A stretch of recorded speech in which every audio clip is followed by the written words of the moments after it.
I've been robbed. He went down that way. Young kid with a gun. This is Radio 227. I got a robbery just occurred at the liquor store at 14th and L.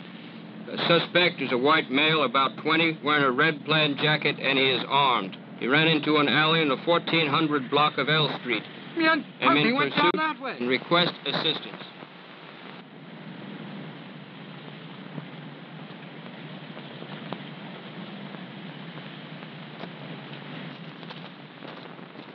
Take cover.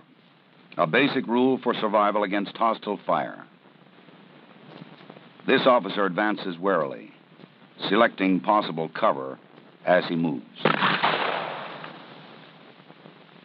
Now he is in position to return fire or pin down the suspect until help arrives, with minimum exposure to himself. Defensive firearms training, shooting for survival, normally follows basic instruction in single and double action revolver shooting. It stresses proper use of cover and the firing positions from behind it. One-on-one is a good method of defensive firearms instruction. The coach or instructor can correct stance or grip before the pupil continues.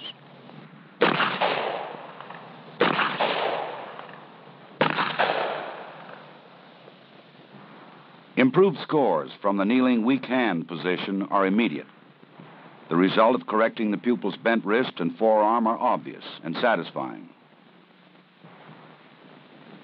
Even good shooters may acquire bad habits when firing from behind barricades. Ready to fire from strong right-hand side, the pupil benefits from another correction. Keeping elbow and knee safely behind cover, thus removing two targets from hostile fire.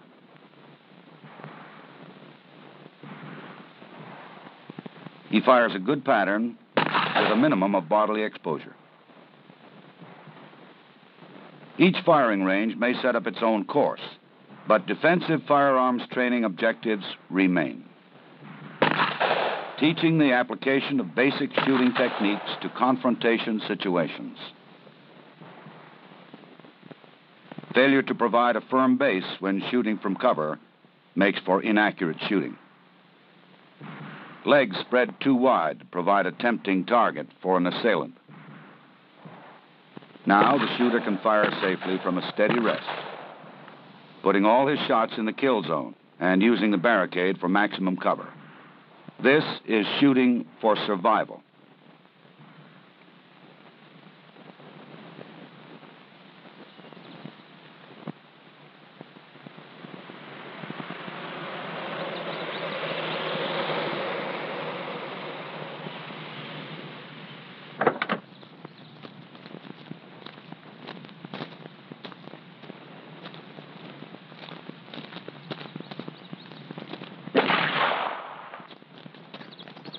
This game warden owes his survival to knowing how ricochet shots may behave.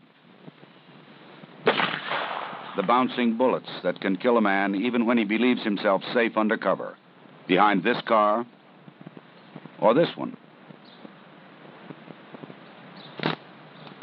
In this demonstration, the instructor aims at a clay pigeon well in front of the car. The rifled shotgun slug does not leave the roadway like a rubber ball at the same angle that it hit. It has ricocheted almost parallel to the ground to pierce the target under and behind the car.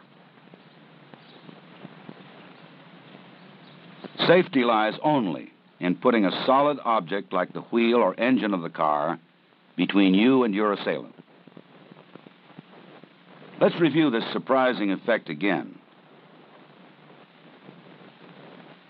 While a rubber ball thrown to the ground would bounce upward at the same angle, a bullet ricochets almost parallel to the hard surface struck.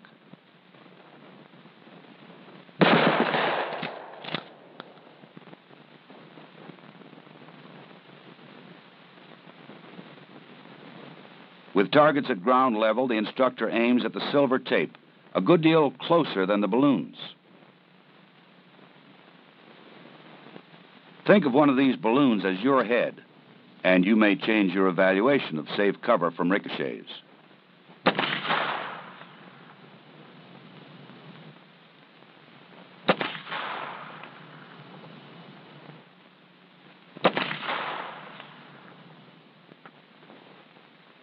The same principle maintains when a bullet ricochets from a hard vertical surface. The instructor has placed aiming points some distance from the balloon targets.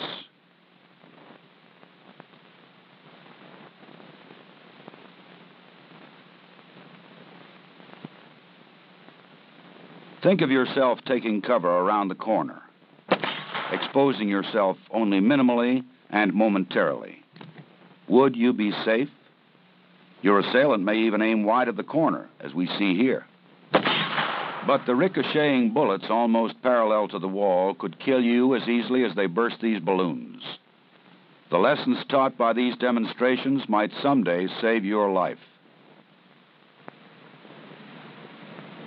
Attention, units 54 and 55. We have a 1090 at the Alexandria National Bank, 800 South Washington. First unit on the scene, do not enter the bank until the backup unit arrives. 10-4. This is Unit 54 responding.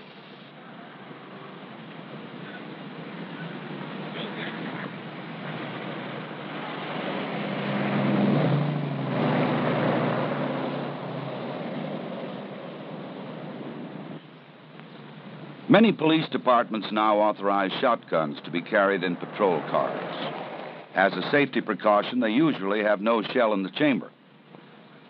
Officers not yet fully trained in shotgun handling may forget to release the action so that they may charge the weapon. Sometimes this fumbling causes only a momentary delay, but in an unexpected confrontation, these seconds could be vital.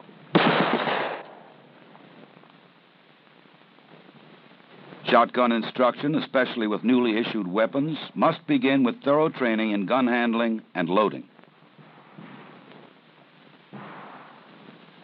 Releasing the action must become a reflex move, even under stress.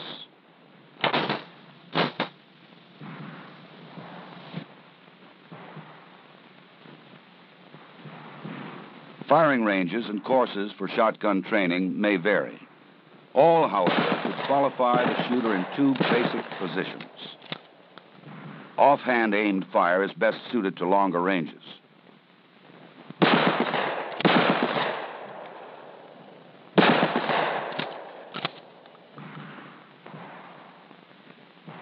Hip firing is used at close range, where most confrontations do occur.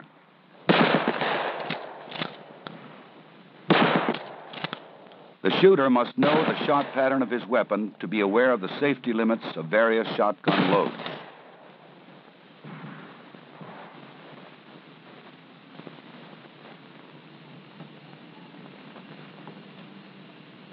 Each year, the FBI Uniform Crime Reports tells the grim story of policemen killed. Some die from a rifleman's bullet fired from ambush.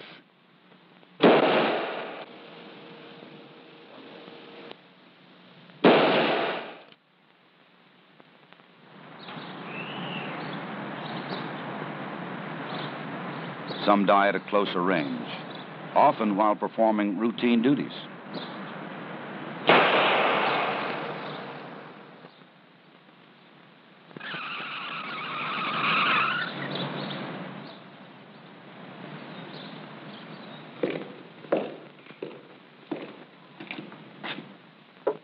The largest number are killed by handguns at extremely close range, often before they can draw their own weapon.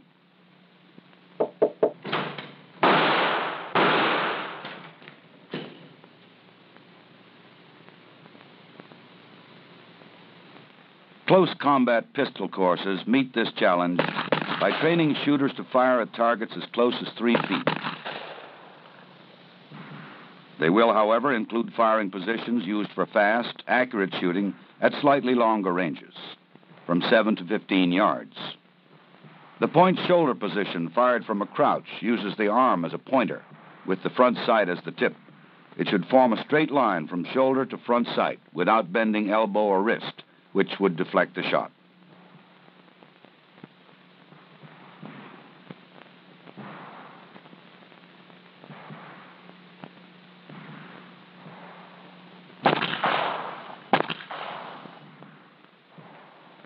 At somewhat closer ranges, the shooter may take the natural point. This does not use the front sight, but points the weapon like a finger.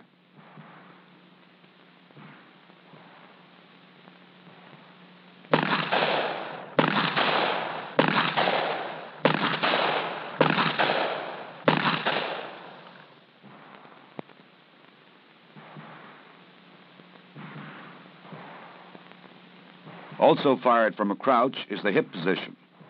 Here, too, the weapon should be pointed at the target like your finger, but the bent arm at hip level makes this position more suitable to shorter ranges, where aim is not as much of a factor as speed. It is, however, on extremely short-range training that the close combat pistol range should concentrate. 2 ready gun positions should be taught. The first has the elbow resting on the hip, the weapon extended for fast pivot if necessary. This position could be used to search a room or to cover a partner at very close range.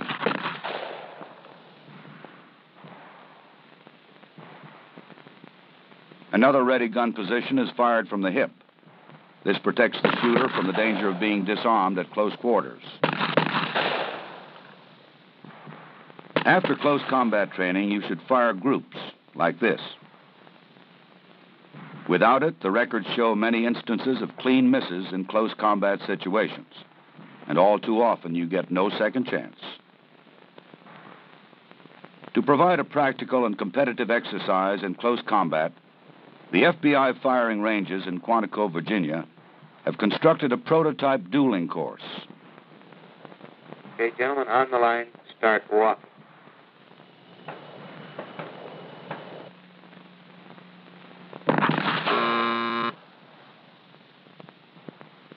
Okay, man on the left, 2 seconds flat. On the line, start walking.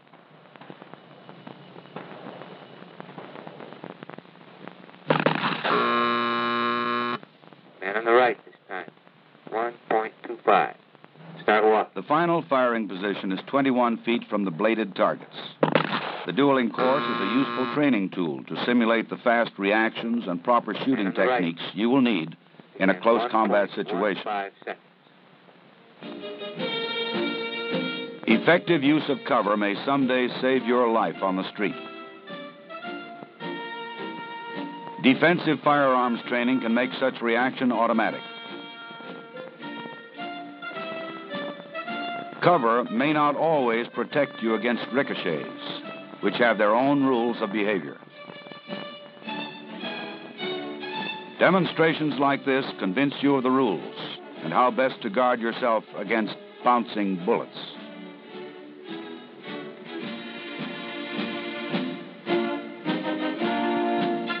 Many law enforcement agencies have authorized the use of shotguns.